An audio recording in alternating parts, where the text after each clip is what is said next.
Good afternoon, everyone. Welcome to Smart Trucking Live.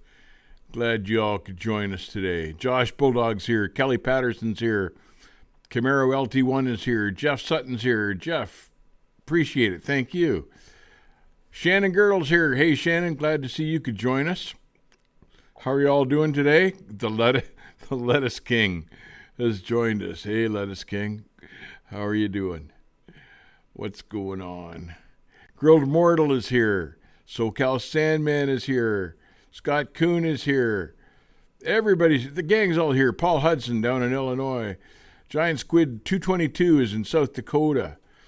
How are you guys all making out? Glad you could join us today. We got some interesting stuff to chat about today. And the first one on the hit list is, oddly enough, it's the driver shortage in Britain or the UK.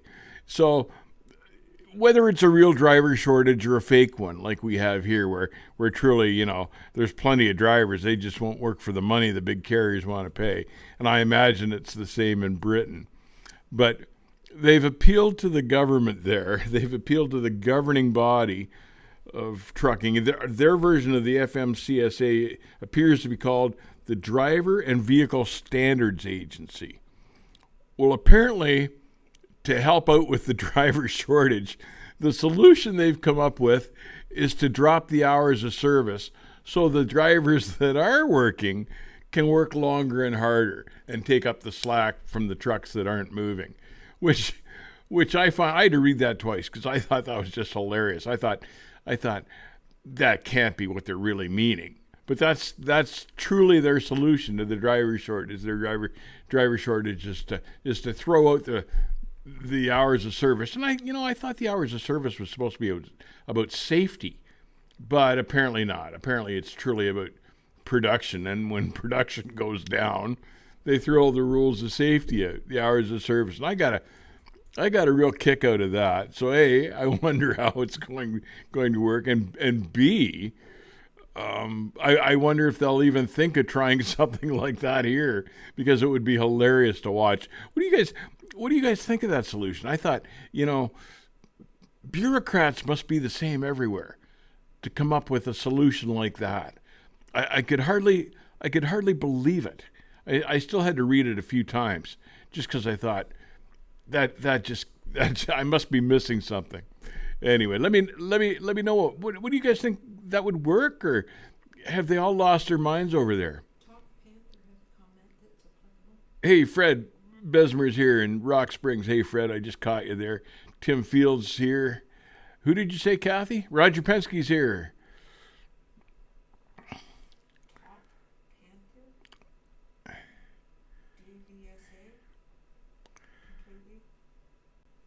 Top Panther, DVSA, completely utter joke. I live in the UK. There it is from Top Panther over in Britain. It's an astounding solution. And all I can say is that bureaucrats must be the same everywhere. Who would think of that? And I'll laugh my butt off if they try that solution over here, because it's just insane. But it's amazing. It's kind of, it shows the complete lack of grasp the bureaucrats and the politicians have on the trucking industry. It just never ceases to amaze me. But Laverne says he remembers when there were no hours of service, and I remember that too. And then a logbook thing would come in, nobody would run them, then they'd enforce it, and then we'd run 3 or 4, and it's always been a joke. But but they always said it was for reasons of safety. But apparently, when the chips are down, you throw safety out the window and put both sticks to the wall and just go for it in Britain. Man, I hope they do that over here. Tim Fields says they've lost their minds. They're now sacrificing safety, exactly, instead of pushing for a higher wage, which is exactly the solution. They put everyone in danger for their own stupid mistakes. And Tim, that's exactly right. So now the bureaucrats are risking the safety of the public rather than to try to force the carriers to pay their drivers better. Like, what is wrong with this picture? It's I can hardly get a grasp on it. It's just so far out in left field. It's hardly worth it. HTO3 coming in with the $20. Thank you very much for that, my friend. Very generous. Thank you so much. Hope you're enjoying the stream today. So I read your site's article on the DAC. Can you please explain this further? I'm a new driver who just came out of Hishbirch. I think I'm saying that right. I've read that they falsify events on DAC to punish you for whatever reason. Is this true? Thank you very much for the 20, by the way. Yes, it is true. And it's amazing that there is really truly any honest retaliatory action drivers can take. Now you can hire a lawyer and chase them that way, and that's probably the best route. But Kathy? A lot of companies aren't registering with DAC anymore. I think they're getting away from that, from the problems that they've been having. That's my understanding for the companies that I've spoken to. Because DAC is having... But these fellows in the stream would probably know better than I do, because there's been so many problems with DAC. But it doesn't mean companies still can't register with DAC. They're still in business. Yeah, they've had a lot of legal trouble over that. They have a bad reputation. A bad reputation is exactly how to put it, but it's amazing. Paul Hudson says, politicians are stupid all over and no longer in office. The dumber at our expense. Yeah.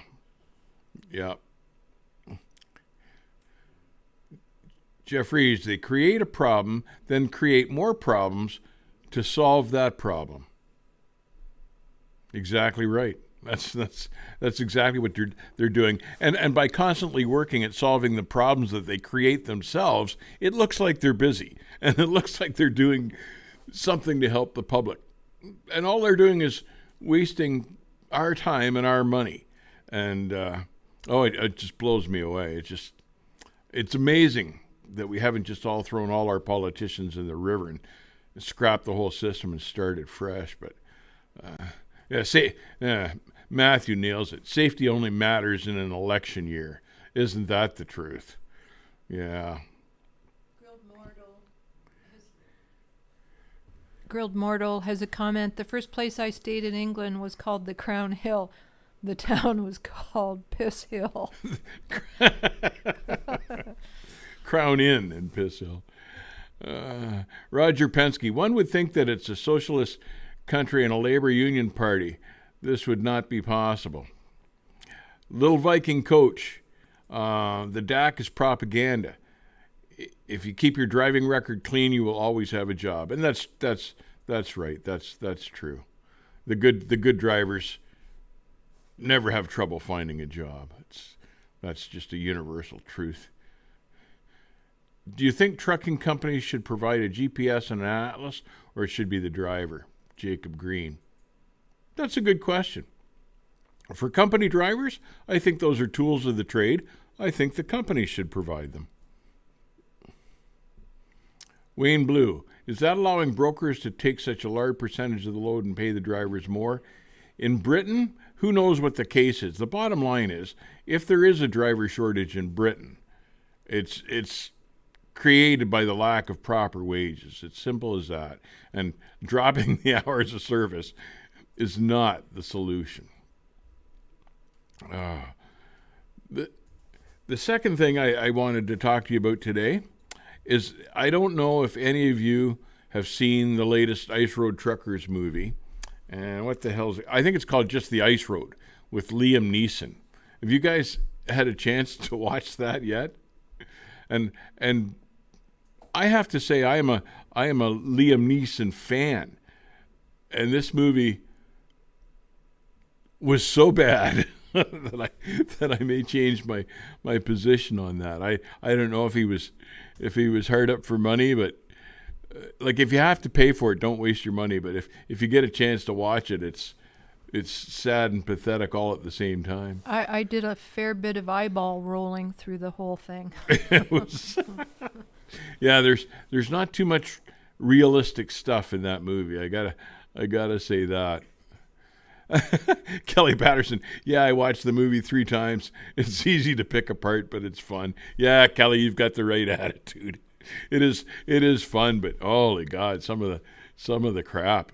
But so we Kathy and I watched it one night and didn't know what to say at the end of the movie. Jacob Green says that movie looks so corny. Yeah, corny is a good word for it. And yeah, very fake. Grilled Mortal says, was the Lettuce King in the movie Duel? You know, we were running California back then, so that might have been him pulling the tanker. I never thought to ask him. He's here himself. Ask him. Where are you, Lettuce King? Was that you behind the wheel of that old Pete? That was a 351. Maybe that's maybe the truck you still got now. I never even thought. Jonathan, thank you very much for the $10 dono. We all love the legend, the Lettuce King. Dave, you should measure the circumference of his head before and after the stream. I bet there will be a change. Thank you very much for the 10 bean, Jonathan. Yeah, actually, he's not that kind of a guy. He doesn't suffer from that problem. He just kind of gets a good kick out of everything. And I have to mention that, we entered our truck in the Shell Super Rigs virtual contest because they asked us to. But Kathy and I got a hold of the Lettuce King and suggested that he submit his truck for consideration in that People's Choice contest, and he's done that. And I want to say that now that he's in the contest, I have no hope at all of winning, and I don't imagine probably that anybody else does either, because the Lettuce King's truck is so far above and beyond anything else in that contest that if he doesn't walk away with that award, it'll be a crime. That's for sure. But so get your votes in for the Lettuce King truck, because it clearly deserves to win. People who make shows and movies about trucks never talk to someone who actually drives them. You know, maybe that's the case. That's Ross that says that, and you'd think that they would hire a consultant or something that would know something about trucks or ice roads or something. But they must have saved money on the consultant for that movie, because they clearly didn't have one at all. Oh God, it was Lettuce King. Did you get a chance to watch that movie? Let me know, but it's worth your time if you need a laugh.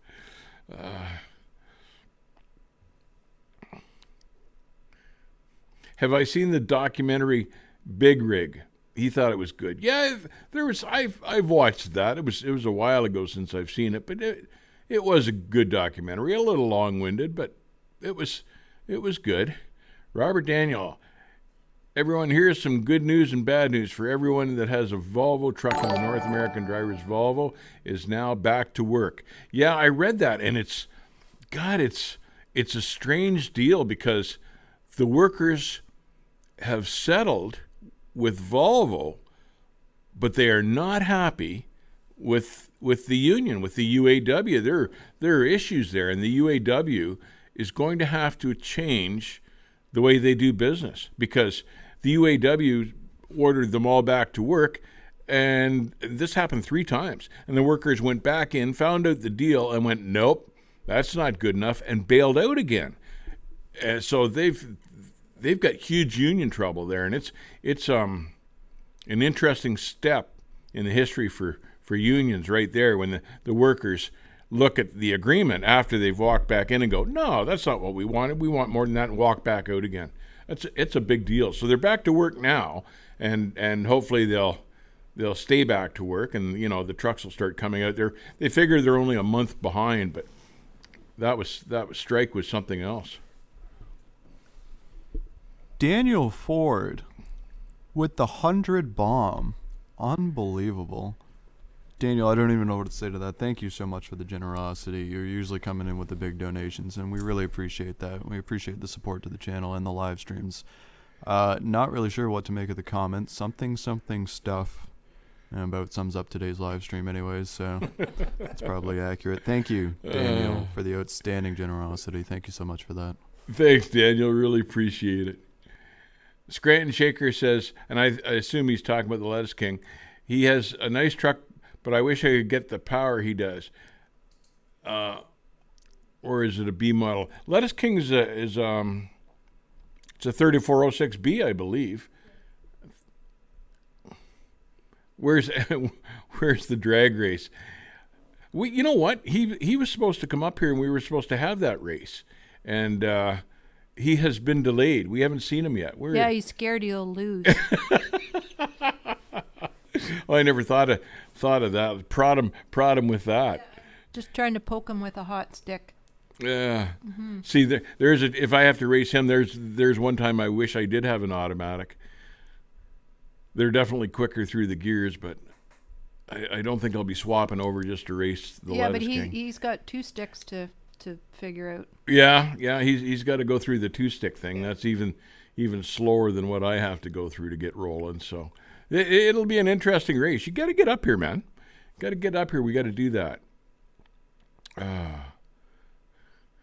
Did you ever see the Emilio Estevez movie from the 80s with trucks, Bob? No, I don't recall that one.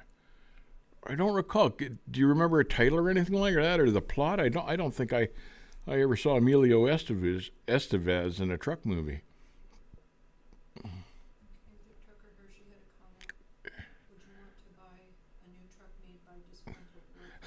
Would you want to buy a new truck made by disgruntled workers? Trucker Hershey.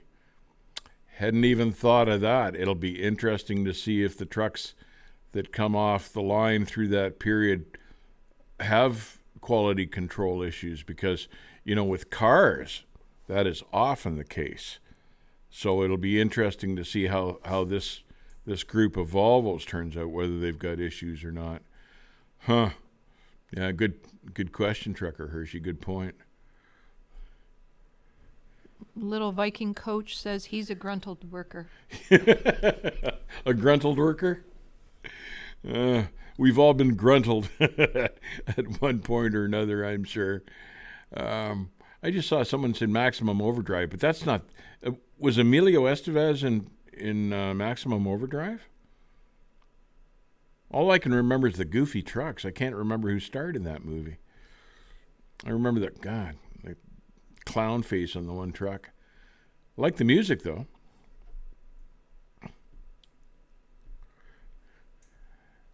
Grilled Mortal, I left a 3406 with low hours and a generator trailer in Bancroft years ago. Wonder if it's still there. Might be worth the trip over to Bancroft to find out.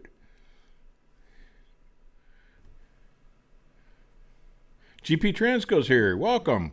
Glad to see you. Dave will sure start save your bail if you're taking up racing. That's from Shannon. Yeah. Although, if I'm racing the Lettuce King, they'll take one look at him and forget all about chasing me down. The Lettuce King is a wanted man in like 20 or 30 states and God knows how many provinces. So no, they'll take one look at me and one look at him and they'll be chasing him. No question there. I'll be able to get away. Sonny Kim, do you think the $2 million insurance liability will pass in the U.S. Senate? Sadly, Sonny, I'm thinking that it probably will, for better or for worse, and it's only for worse and only because it hits a pocketbook so badly. But I'm sure they've been trying for years to get that in, though.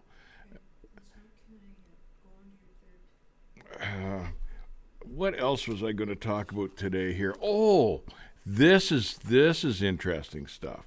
So you've all heard now for a couple of years about California and their AB5, and what they're trying to do is separate the independent contractors from employees and define who really is truly an independent contractor and who should be treated like an employee. Separate the two. Well, New Jersey has come up with their own version of the AB5, only they call it the A5 890, and it is far better thought out than what California has done. And it's It's going to work the way New Jersey's going to do it, because what they're going to do is the state is going to watch the trucking companies and watch the owner operators, and if they see an owner operator or a company that looks like they're operating their owner operators just like company trucks, they're going to go in and demand to see the tax records for both the trucking company and for the owner operator. And while they're doing that, while they're doing their audit and their investigation, they shut the trucking company down, but the trucking company still has to pay all its employees. And sometimes these audits can take weeks and weeks. So no trucking company in New Jersey is going to want to get caught up in an audit situation like that where they're fighting the state. And the idea is to make trucking companies go, you know what? This just isn't worth it. We better define our drivers as either employees or independent contractors, and we better have damn good proof that they truly are. Because they've got to be able to show that their independent contractors don't work strictly for that trucking company, but other sources of income as well. And the same with these owner-operators. They're going to have to be able to prove that that trucking company that they're running on their authority, they have other sources of income with the truck, just not only with the carrier they're leased onto. And it's going to be a virtually impossible task.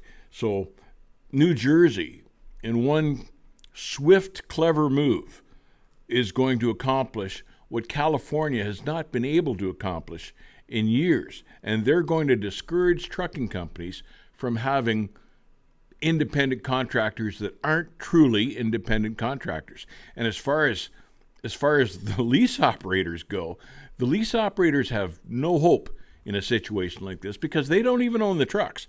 The carrier owns the trucks. So this will be the end of lease operators in New Jersey.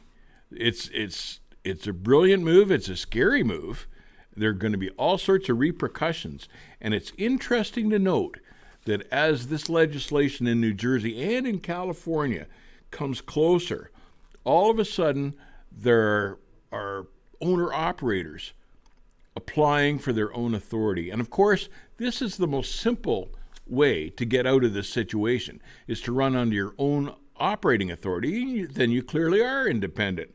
And last year, they had 59,000 guys apply for their own authority and get it. This year, and it's only June yet, they've had 51,000 apply already this year, and we're only halfway through the year. So this is the trend. All sorts of progressive owner-operators are going, you know what? I don't want to be caught in this situation. The clear and simple solution to this is getting my own authority, and there's over 100,000 of them in the last 2 years that are taking exactly that route. And I think it's the clever solution to the whole thing. But it's sure going to hurt the carriers with these lease programs, and they rely on these lease programs to make money now. They've got the freight so cheap, they rely on these lease owner-operators to make money. They're basically a leasing company rather than a trucking company. So this is going to solve that. And these states that are after these guys, like New Jersey, is doing so because they're losing millions of dollars in tax revenues from guys that aren't truly independent, that are forgetting to file for taxes altogether, not filing them correctly and dodging the taxes, or have become, they say they're an independent contractor simply to put themselves in a different tax situation. And this is going to be the end of that. So it'll be interesting to watch all of this unfold in the next year in New Jersey, and California is still waiting to take it to the Supreme Court. Back to the chat here. I just noticed SoCal Salmon saying Western Express has a horrible reputation. Yes, I can certainly back that up.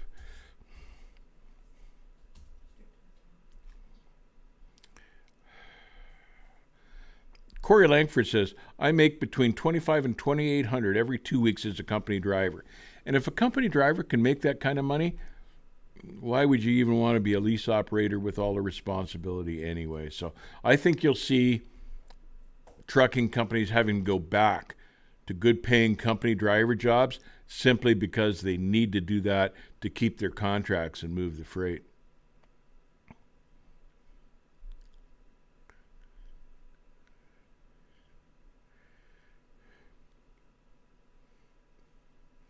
Trucking with WIM. In Europe, we don't even have lease operator stuff going on. That's interesting. They don't allow that or do that in Europe. Huh. Well, they've saved themselves a big headache right there.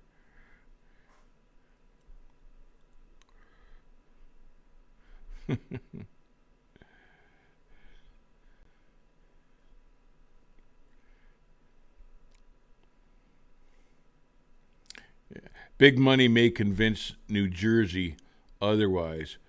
Doodah Kelly. Well, I hadn't thought of that. That's an interesting point, and certainly it's a valid one because, these huge carriers that don't want to be messed with have deep, deep pockets, and New Jersey has kind of a reputation for being a bit of a on the side state. So yeah, Doodah Kelly might have it right there. He might have hit the nail on the head.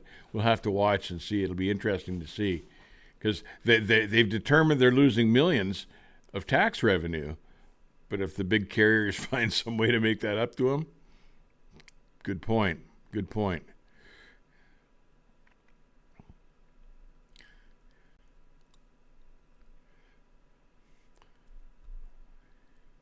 The PRO Act will be nationwide and force more unionization.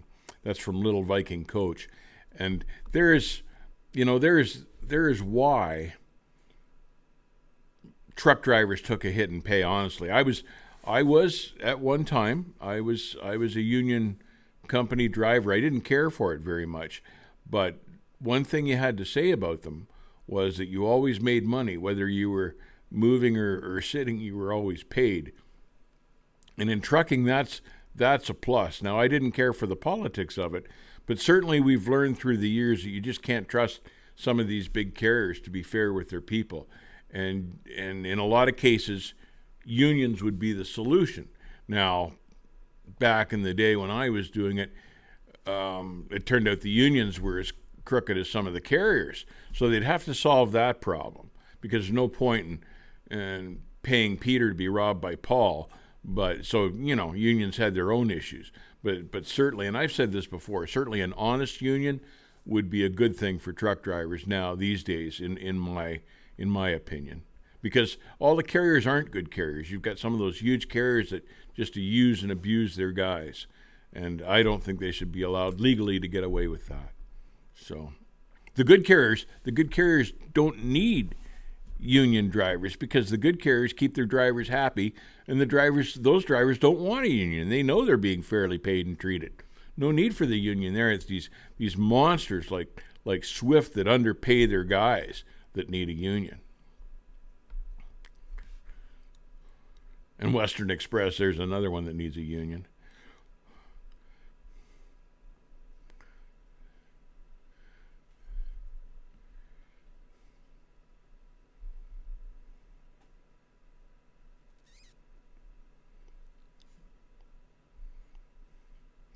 Bob C., I'm starting trucking school Thursday here in Phoenix on 51, and it's 109 out. Stay cool, Bob, and I hope you enjoy the trucking school. It's worth doing with a good school, and it's a good career with the right carrier. It really is. Oh, SoCal Sandman was a union guy too when he drove for Kings County Truck Lines. By the way, SoCal, I saw those pictures that you sent. And I remember the trucks. I couldn't have remembered the name of that carrier, but as soon as I saw the paint jobs, I do remember those trucks, and it was kind of nice to see some of those old girls, and I appreciate you sending them along. Thank you. There's some great pictures in there. Brings back some memories. I do remember seeing those guys out west on the coast.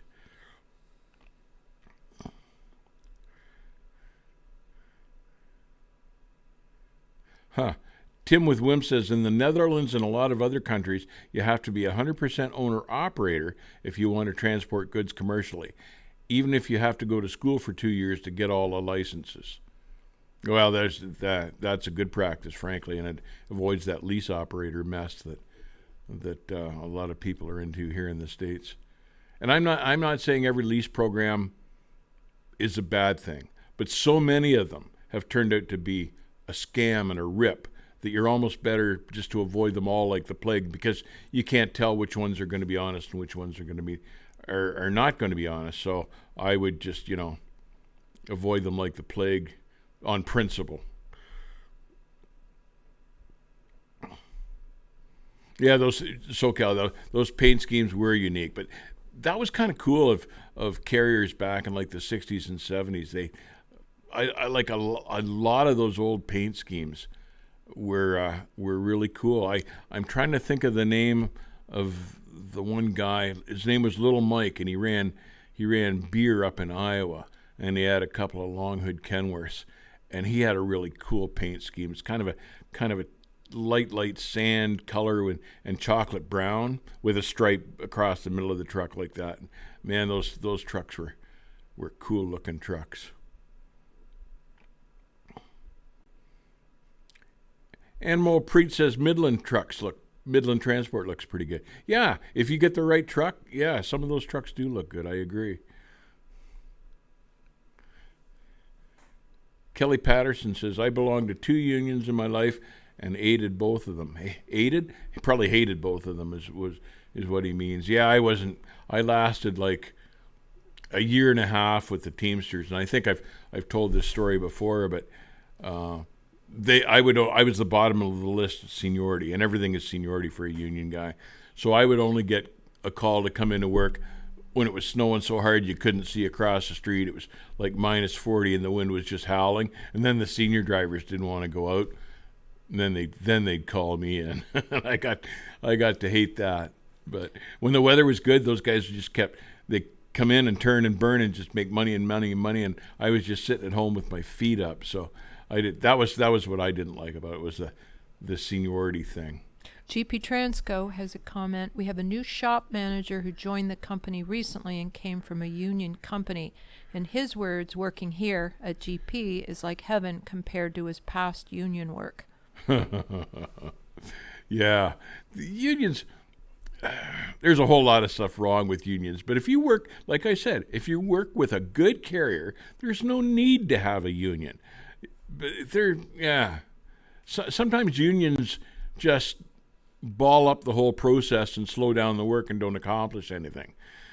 And there's if they ran correctly, they'd probably be a good thing for a bad carrier to have, but there's a lot of crap involved with that too. Jimmy Hoffa didn't go to jail for nothing. And worse, he didn't just go to jail.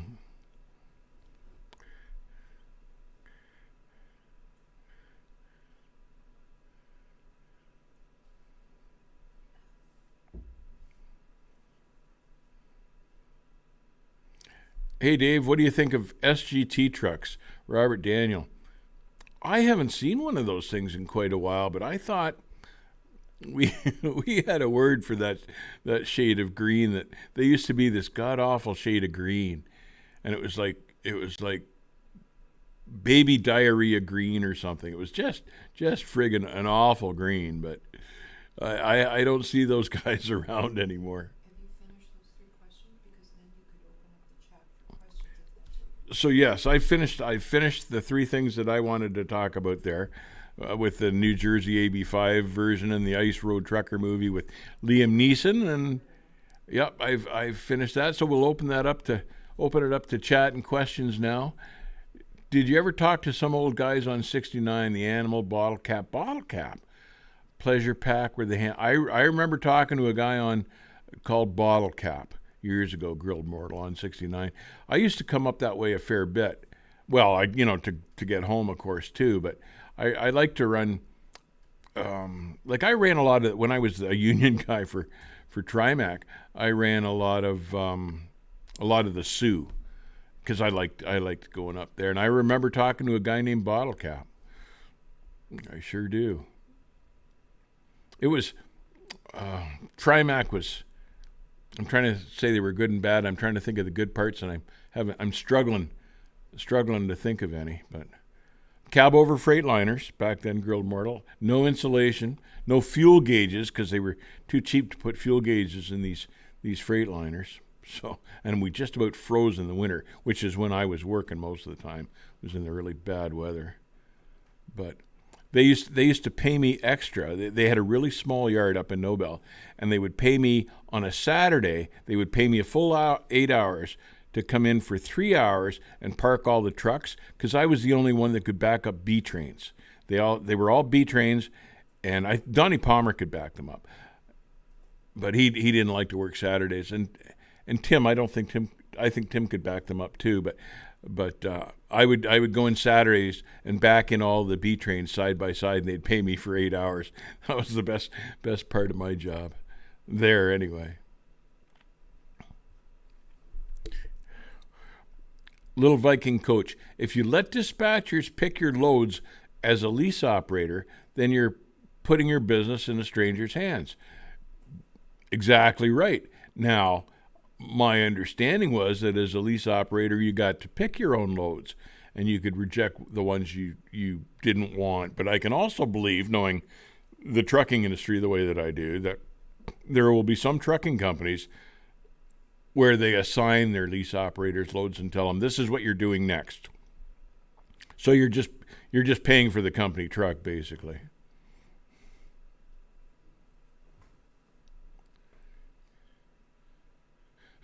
Did you all use blocker cars in real life like Smokey and the Bandit? Emerald Preet? No, that's pure fiction. All we ever did was use the CB all the time and call ahead to find out where the speed traps were, or if they were, and we'd get, some guy to keep an eye on what was coming up from behind us, or we'd check it ourselves. But no, there were no four-wheelers running blockers for us.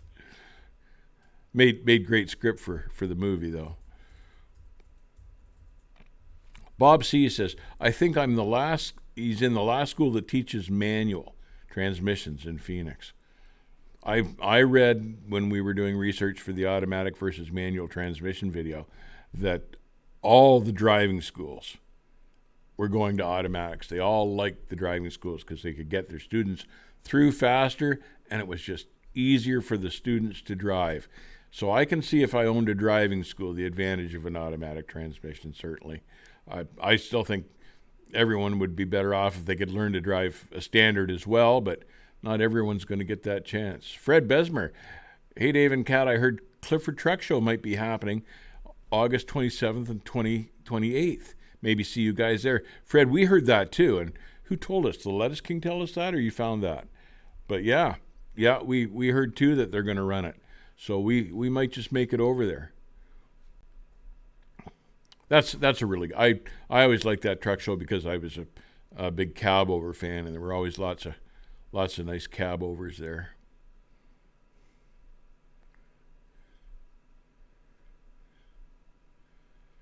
Emerald Preet says, if the Clifford Truck Show's on, he's in.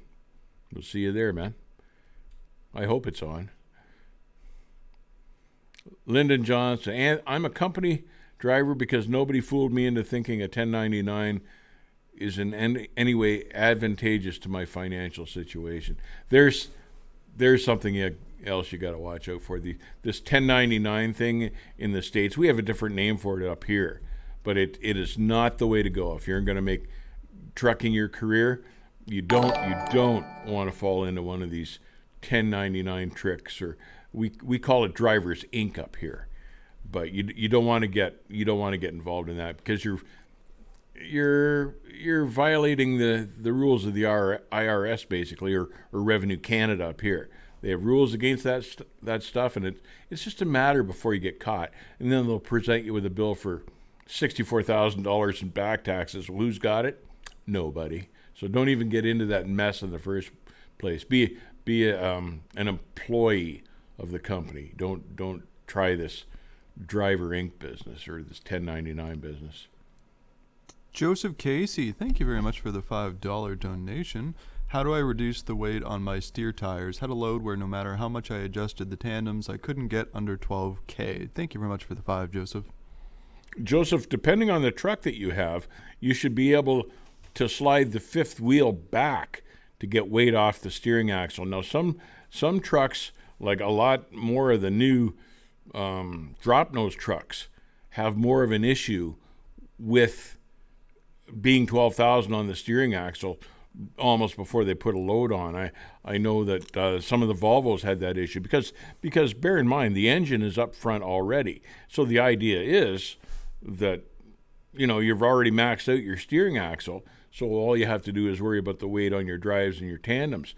But yes, in some situations, if the truck is poorly spec'd or if they loaded your nose heavy, you may run into that situation. What you might want to try doing is when you don't have a full count of skids, get the shipper to single out the first one or two skids if you have the room to do it, or tell them you want the light stuff at the front and the heavy stuff at the back to try to help solve that problem.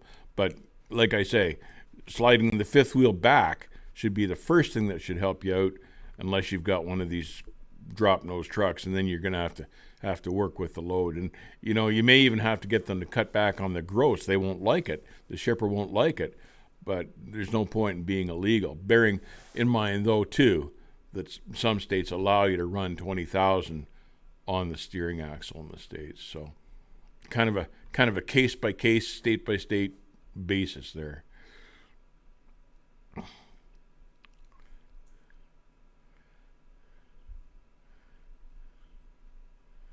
Matthew Pesco, there are strict rules for who qualifies for 1099.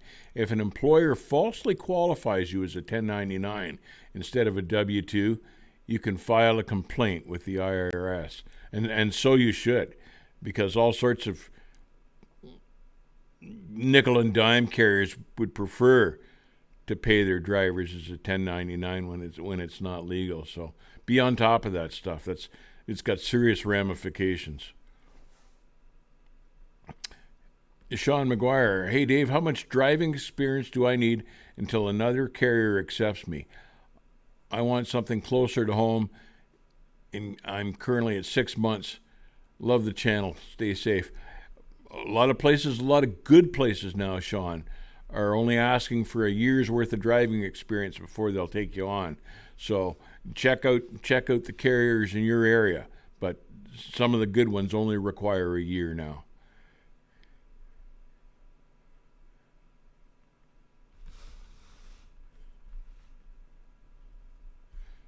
Emerald Preet says August 27th and 28th is confirmed for the Clifford Truck Show. He just checked their website. Good to know then. Giant Squid 222, part 2 of my question last week. Oh yeah, would you say pulling a tanker hauling gas and diesel, would that be a good move? I'm talking about local small carrier near where I live. Giant Squid, if they're going to pay you by the hour, it was a job I liked. Now, with delivering gas and diesel, you can go to bulk plants or you can go to gas stations and truck stops. And the truck stops aren't bad to go to because you got lots of room. Delivering to gas stations can be a real challenge.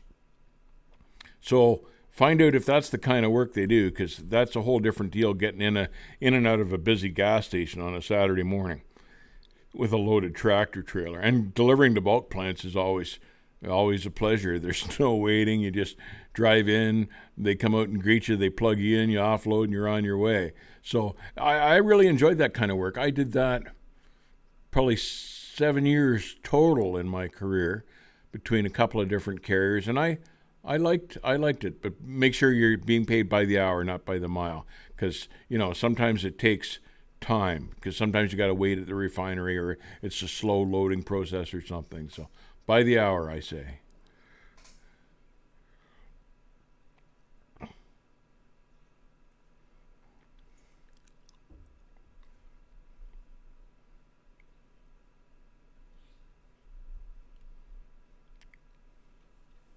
Trucker Hershey, same states you can be 20,000. Some states you can be 20,000 pounds on the steers, but axle and tires must be rated for that. And he's absolutely right. He's got a good point there. Not, I shouldn't say this, but not that they all check, but yes, Trucker Hershey is absolutely correct that the axle and the tires need to be rated to handle that kind of weight.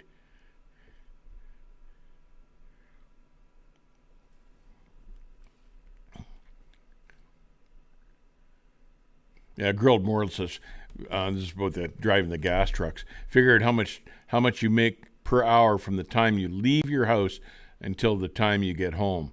Because, yeah, commute time to work should count.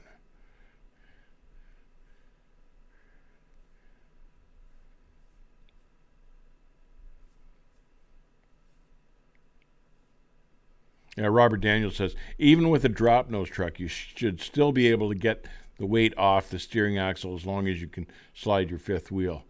Also, if you've got a diesel APU, you should have an APU waiver as well. And good point, Robert. Are those waivers available everywhere? I believe now in Ontario you can get one of those. I'm pretty sure that's allowed right across the U.S. as far as I know. But yes, some places require a waiver, and I think it allows you an extra 500 pounds or something like that. But yeah, good point, and something you should maybe have.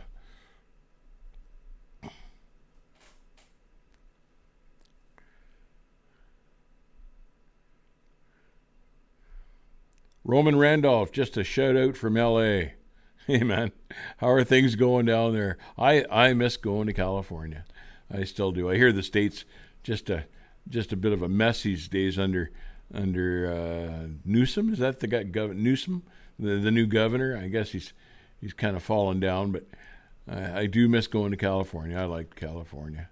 Trucking with Wim, you might find this interesting as well. In Europe, every driver is paid by the hour.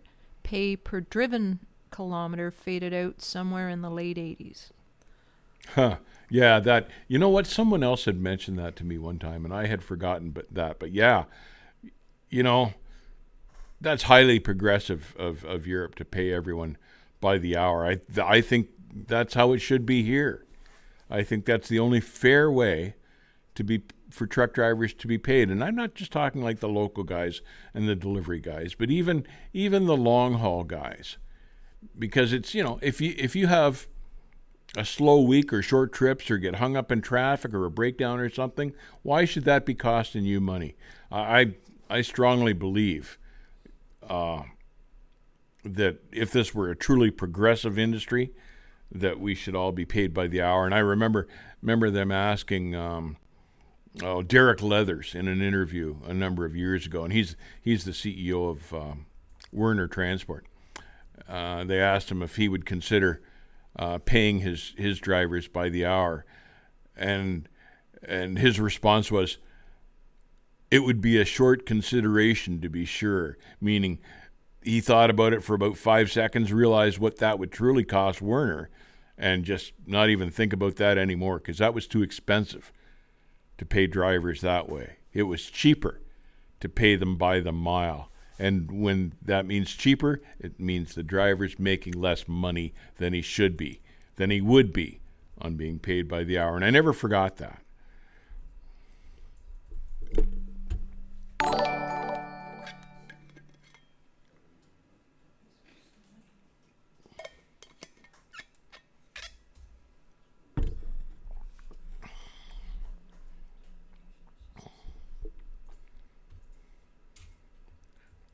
Robert Daniel talking about the APUs.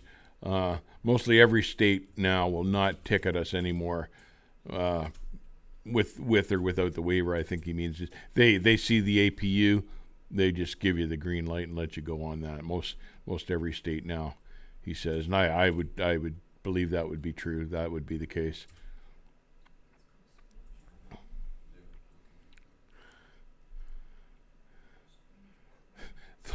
Those new orange Freightliners that were purchased by the Korean Mafia HQ do not have an APU, but rather have a large battery pack underneath the catwalk. And I know Kenworth and Pete's had that system for a while. I don't know if they've gone back to it or not, but and they worked well. The new Freightliners that I've seen have those battery packs, and I've talked to guys that have that, and including Joe that was up here for GP Transco, and he said it worked great. So, but still you've got the weight of the extra batteries as well, which is true. But still, considering it's truly an APU system that doesn't run on diesel, I should still think that 500-pound grant or waiver should be allowed, should be taken into consideration. Dave Wolfie coming in with the what I believe is approximately around $10 Canadian. Thank you very much for the donation, my friend. Hello and evening from Sweden. We were finally able to catch you live rather than listening to the VOD early morning the next day after. Thank you very much for the donation, my friend. Yes, it's a much more engaging experience when you get to catch it live rather than watching it the next day. Thank you for the donation. Hey, D. Wolfie, glad you could make it. Happy you could join us here. Yeah, here's Trucker Hershey says the batteries in the EPU works great. A lot of the earlier diesel-fired APUs had trouble. I always thought that an electric system was probably more reliable, just because there's so much less that can go wrong with it.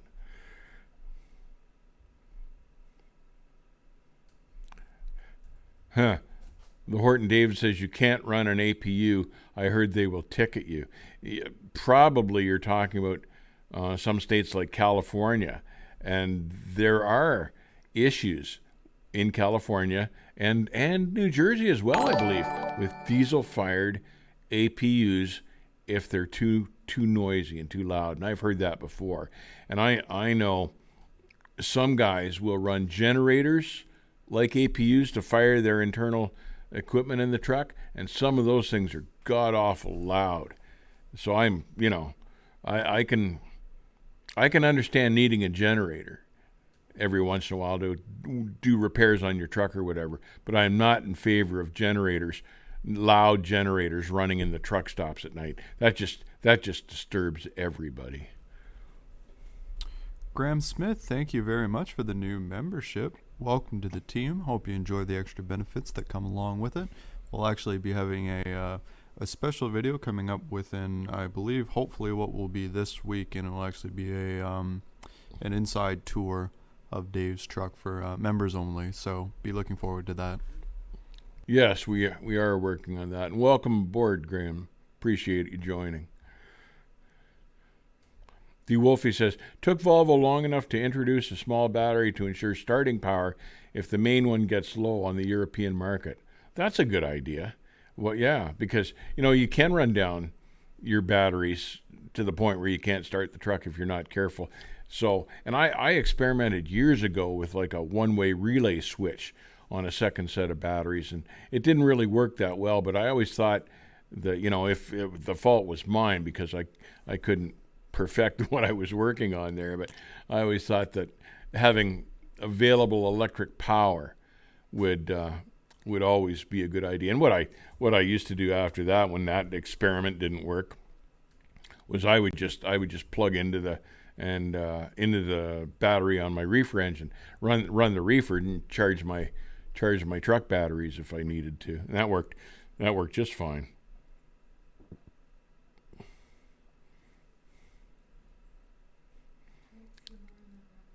Peter says, the hours of service is a joke because of the FMCA allows drivers to be trained by drivers who are in the bunk, or companies getting waivers and allow this to happen. Peter, I did a video on that, and I completely agree. And the FMCSA should be embarrassed to the at least, because the S is for safety. This is what the video was about. The S stands for safety. So basically, you've got an unlicensed driver piloting the truck, and the guy that's supposed to be training, whether he's got 2 or 3 months experience, is supposed to be up there helping, not having a nap so they can run it like a team truck.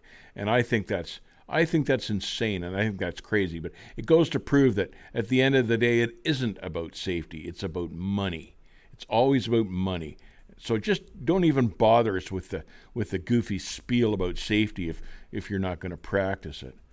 Just tell us the truth, you know.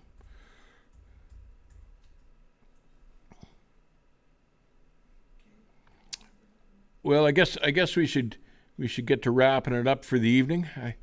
I've enjoyed chatting with all of you. I always do. It's just like sitting around the truck stop and chewing the fat in the good old days when you had time and you were making enough money that you could afford to do that, and you weren't on some ridiculous ELD tight schedule or something like that. So thank you everyone for joining us.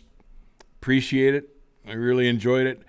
I want you guys all to be careful out there and take care. The roads can be a dangerous place. Keep the rubber side down. Thanks again for joining us. We'll see you on the back haul. Good night, everybody.